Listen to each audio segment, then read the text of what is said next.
Am I the a-hole for excluding my cheating husband from the delivery room and naming our baby without him? This is a throwaway account because I'm so annoyed and need to vent. This will be a lot, so I'm sorry in advance. That was the first sentence of the Reddit post I wrote nearly a year ago. It feels like a lifetime has passed, but it also feels like it was just yesterday. I can almost still feel the sting of the betrayal and the ache in my heart, but now it's just a dull throb. The pain has faded, replaced by a quiet strength I didn't know I had. A lot has changed since then. I've gotten divorced, and my life has been completely upended. What was once a perfect family and a successful business is now just me and my 3 kids. My ex, who I was with for nearly a decade, and my ex-best friend are no longer together.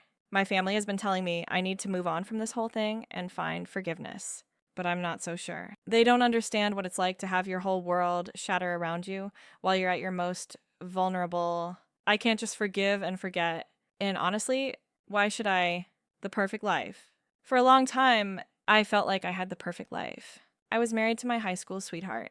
We had 2 beautiful children, a successful side business, a nice house in a good neighborhood, and we were both doing well in our careers. I worked from home, so I could be there for the kids, and he worked a full-time job. I had a best friend who lived close by, and our daughters were the same age, so we'd have play dates all the time. She and I leaned on each other a lot, and I thought we were so close. I helped her through her issues with her deadbeat ex, and she was there for me after my second traumatic birth. But looking back, maybe it wasn't so perfect. Maybe I was so focused on building this perfect life that I missed the cracks forming right under my feet. Or maybe I chose to ignore them because it was easier than dealing with the truth. I don't know. I do know that I was miserable for the first 6 months of my third pregnancy. We had agreed that we were done after our second, so when I found out I was pregnant again, I was already uneasy. Then I was diagnosed with hyperemesis gravidarum, which basically meant I was throwing up all day, every day. I was so sick that I had to stop working and was in and out of the hospital for dehydration. My husband was a champ, though he cut his hours at work to take care of me and the kids. And my best friend was always coming by to help with the house. I was so grateful for their support. I really thought they were the best 2 people in the world. Then, one night, I found the messages. It was my best friend. She was messaging my husband frantically, telling him she missed him and asking him to come over when I was asleep. I remember feeling like I was in a daze. I couldn't believe what I was reading. It felt like a bad dream. I started digging, and what I found was so much worse than I could have ever imagined. They had been sleeping together for a while, and the worst part was that he had left me in the hospital once to go home and be with her in our bed. With our kids in the house, the betrayal was like a physical blow. I couldn't breathe. I felt so sick, even sicker than I had been with the pregnancy. The next morning, I confronted him and kicked him out. I filed for separation soon after. He spent the next 2 months begging for forgiveness, then complaining that I wouldn't let him see his kids or go to my doctor's appointments with me. He even moved in with her, the delivery room, when I was 35 weeks pregnant. He called me and asked about the delivery room. We had planned months earlier that it would be him and my mom, but after everything that had happened, there was no way I was going to let him in there. I just couldn't do it. I told him no, and he got so angry. He and his family tried to guilt trip me into letting him in, saying I needed to put our differences aside for the baby, but I refused. Why should I put my feelings aside for him? He hadn't given a damn about my feelings when he was cheating on me. I just wanted to make sure this birth was as stable as possible after my last traumatic one. So, I gave birth to my son with my mom and sister present, and I don't regret it. Not one bit. It was the right choice for me and for my baby. We had planned on naming our son after my husband's father, who had passed away. I went along with it at the time to make him happy, but after everything that happened, I changed my mind. I named my son a name I've always loved since I was a little girl. This made him even angrier. He and his family have been trying to convince me to change the name. But I won't. It's been a year, and the baby knows his name. I'm not changing it just because he's bitter. My new reality? It's been a whole year since I wrote that post. My baby turned 1 today, and it finally hit me that this is my new reality. The divorce is finalized. I have primary physical custody of the kids, and he gets them every other weekend. My youngest will start going to his dad's house in a couple of months, which makes me nervous. He's especially clingy with me, probably because I've been the most present parent for the last year. One of the main stipulations in our custody agreement is that his affair partner is prohibited from seeing the kids. I didn't want them to be confused by seeing their aunt with their dad. It was deemed emotionally detrimental in court. And honestly, it feels good to know that she can't just waltz into my kids' lives. They continued dating for a while. I found out they had started seeing each other a month into my third pregnancy. They had even slept together during my second pregnancy, but didn't pursue a relationship then because they weren't ready to ruin things. Can you believe the nerve? His family has been super supportive of their relationship, even inviting her to holiday gatherings.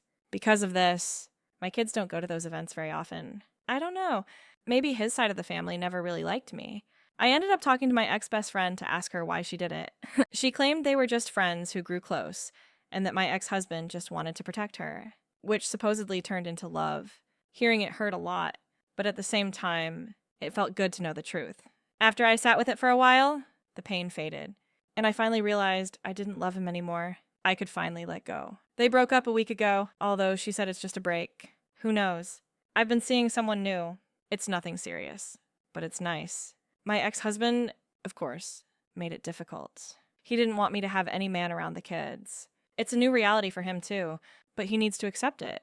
I'm still figuring out who I am without being a wife and a full-time mom. In many ways, what happened has been a blessing.